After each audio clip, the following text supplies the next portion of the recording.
সুৎখৰ হয় বন্ধু বান্ধৱীসকল আপোনালোকে শুনা পাইছে সুৎখৰ আমাৰ অসমৰ ডাইনামিক মুখ্যমন্ত্ৰী আজি কেইদিনমান আগৰ পৰা খুব ঘোষণা কৰি আছো না যে সুৎখৰবিলাকক অলপমান মানে কিবা এটা কৰোঁ আৰু হয়নে কিন্তু সুৎখৰক লৈ এটা ডাঙৰ পলিটিক্স চলি আছে আপোনালোকে গম পানে হয় সুৎখৰ বন্ধ হ'ব লাগে সকলোৱে মানে আৰু লগতে চৰকাৰী সুৎখৰবিলাকৰ কি হ'ব সেইটো কিয় ঘোষণা নকৰে চৰকাৰী সুৎখৰ মানে কাৰ কথা ক'বলৈ গৈছোঁ গম পাইছেই চাগে এই যে চৰকাৰী অনুষ্ঠানবিলাকত যে সুদ মানে সাধাৰণ মানুহৰ পৰা যে লয় সেইবিলাকৰ কথা ক'বলৈ ওলাইছোঁ চৰকাৰী অনুষ্ঠান বুলি কওঁতে হয়তো কোনোবাই ক'ব কিহৰ কথা ক'লে এই যে আমাৰ মানুহবিলাকে হাউচিং লোন লয় লেণ্ড লোন লয় বা ফাইনেন্স বা অন্যান্য ধৰণৰ কৰে এইবিলাক কি এনেই দিয়ে নেকি আৰু খাইকৈ আমাৰ অসমত যিহেতু হৈছে অসমৰ কথা কওঁ অসম চৰকাৰে যিহেতু বিশ্ব বেংকৰ পৰা মানে নাবাৰ্ডৰ পৰা টকা হাৰত লয় সেইটো কি এনেই দিয়ে নেকি নে গছত লাগি থকা পইচা বিশ্ব বেংকে আমাক এনেই দি থাকে চলিবৰ কাৰণে আচল কথাটোত কিয় নাহে চৰকাৰে বা আমাৰ মুখ্যমন্ত্ৰীয়ে সেই কথাটো ক'বলৈ গৈছোঁ মানে ধৰক সাধাৰণভাৱে কথা কৈছোঁ এই যে গ্ল'বটো এই গ্ল'বটো যদি এডোখৰ ঠাইত থ'ব লগা হয় নিশ্চয় এটা ষ্টেণ্ড লাগিব তাত এটা বেছ লাগিব নহয় জানো ঠিক তেনেকুৱাকৈ আমাৰ সুৎখৰবিলাকক যদি আঁতৰাব লগা হয় মেইন ষ্টেণ্ডটো কাটিব লাগিব মেইন ষ্টেণ্ডটো কোনে দিছে চৰকাৰে বিশ্ব বেংকৰ পৰা টকা লয় বিশ্ব বেংকৰ পৰা টকা লৈ চৰকাৰ চলায় বা লোন লয় বুলি কয় অৰ্থাৎ সুতত ল'লে তাৰ এটা ইণ্টাৰেষ্ট হয় সেই ইণ্টাৰেষ্ট দিবলৈ আকৌ বিশ্ব বেংকৰ পৰা টকা লোৱাও শুনিছোঁ নিউজত নহয় জানো আপোনালোকে শুনিছেনে জনাবচোন গতিকে এনেকুৱা ধৰণৰ সুৎখৰ যদি সাধাৰণভাৱে বন্ধ কৰিব লগা হয় আচলতে চৰকাৰে নিজে এই যে আমাৰ মানুহবিলাকে কয় উপদেশতকৈ আৰ্হিয়ে শ্ৰেষ্ঠ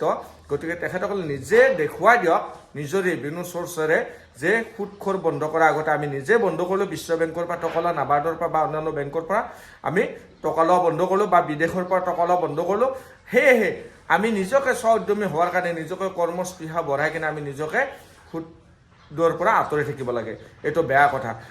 বিশ্বত কেইখন ৰাষ্ট্ৰ আছে বা কোনটো বেংক আছে যিটো বেংকে নেকি টকা সুদ নাখায় কওকচোন বা আমি সুদ নলওঁ বেংকৰ পৰা কওক এটাই আছে ইছলামিক যিটো বিশ্ব বেংক ইছলামিক বেংকৰ বাহিৰে কোনো বেংকতে সুদৰ লেনদেন নোহোৱা নাই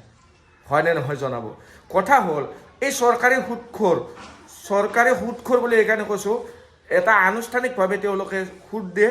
চৰকাৰ এখনৰ ওপৰত বা দেশ এখনৰ ওপৰত তেওঁলোকক কোনে ৰোধ কৰিব এইবিলাক কথাত কিয় নালাগে চৰকাৰে এতিয়া চাওক সাধাৰণভাৱে যদি আমি সাধাৰণ মানুহ ধৰক গাঁৱত আছোঁ বা কিবা এটা পৰিৱেশত আছোঁ যে কৰ্ম পাতি নাই একো যেনেকুৱা ধৰক লকডাউনত পৰিৱেশ এটা বেয়া হৈ গৈছে বা কিবা হৈছে কৰোণা টাইমত ঠিক তেনেকুৱা ধৰক মই কৰ্মৰ কাৰণে কিবা এটা সাধাৰণভাৱে গাড়ী এখন ল'ব খুজিছিলোঁ বা বাইক এখন ল'ব খুজিছিলোঁ জমাটত গাড়ী চলাম বুলি বা অন্যান্য এনেকুৱা ধৰণৰ কাম কৰিম বুলি বা ধৰক ই ৰিক্সা এখনে কিনিম বুলি বা চাৰিচকীয়া এখন কিনিম বুলি মোৰ হাতত যেনিবা 15-20 টকা কম আছে মই ধাৰত ল'ব বিচাৰি আছোঁ মানুহৰ পৰা কোনো দিয়া নাই কি কৰিম মই নিশ্চয় ইণ্টাৰেষ্টত হ'লেও ল'ব লাগিব লৈ কিনে মই হয়তো গাড়ীখন কিনিছোঁ গাড়ীখনৰ ইনকামেৰে হয়তো মই তেওঁলোকক সুদবিলাক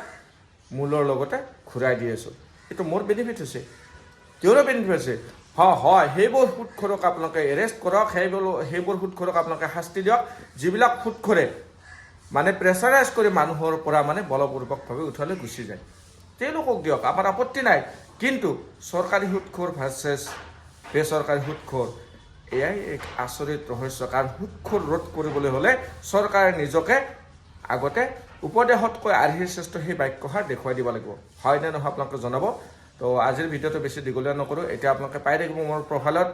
সুদখোৰৰ ভিডিঅ' আশা কৰোঁ ভিডিঅ'টো যিমান পাৰে শ্বেয়াৰ কৰি দিব চাই ভাল পাইছে সেই আশাৰে জয় অসম ধন্যবাদ